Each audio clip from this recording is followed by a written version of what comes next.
Hunter's going to tell us about this book he wrote regarding drugs and how they relate to his life. Hello, I recently wrote Fear and Loathing in Las Vegas.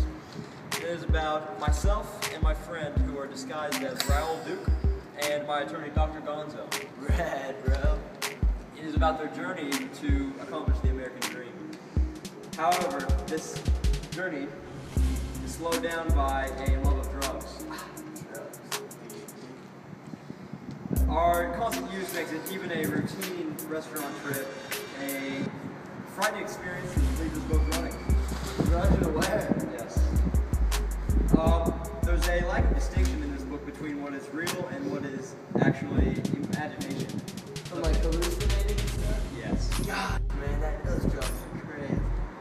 We like to rent expensive cars and have expensive hotel rooms as well, and we find ourselves heavy in debt.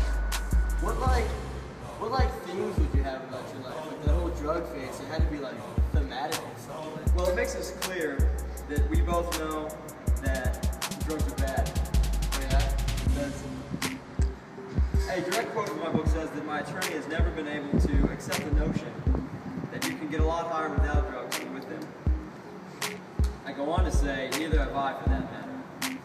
So although they know that drugs are bad, there's no way that they can stop it. Addiction. Ah, gotcha. Well, my story's a little different. I mean, I feel for Hunter and like his struggles with drugs and how he couldn't get over it, but ever since I was a kid, I was doing drugs. My dad was a major hippie back in the day, and he started feeding me drugs like marijuana and cocaine and wild stuff like that, even when I was in grade school. So, like, I don't know, I was just kind of always into it, and I kept getting in trouble, switching schools out in California. Like, all the people around me, I just couldn't get away from the drugs. So I'm like, taking pills with my friend in like 7th grade just to get by class. How bad did it get? It got real bad. There were nights when I'd wake up passed out in like sewers, and I just didn't know anything that was going on. So being in the band, like, things got serious. Like, I had to like buckle down, but the drug life was just crazy. We'd get crazy the night before the concert, wake up, and go out and play, and just be so whacked out. I mean, put on a good show, really. So it never really struck me that I had to stop. So when did you know? I mean, I got kicked out of the band a few times because it escalated so bad. I mean, I resorted to like taking money from people to pay for my drugs. So the band eventually hit it big with hits like Under the Bridge and Scar Tissue, and it just got even more escalating. Wild, trying to one-up ourselves. Really bigger shows. Yeah, bigger shows. Heck yeah, we started releasing albums, like, it was unreal, like the run we had. So then, like, I don't know, the band kind of like settled down, we all matured, and I had a son.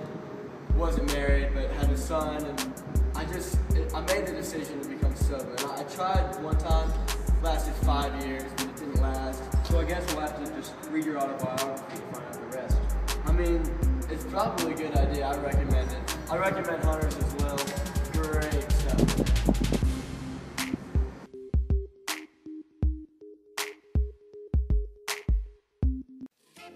What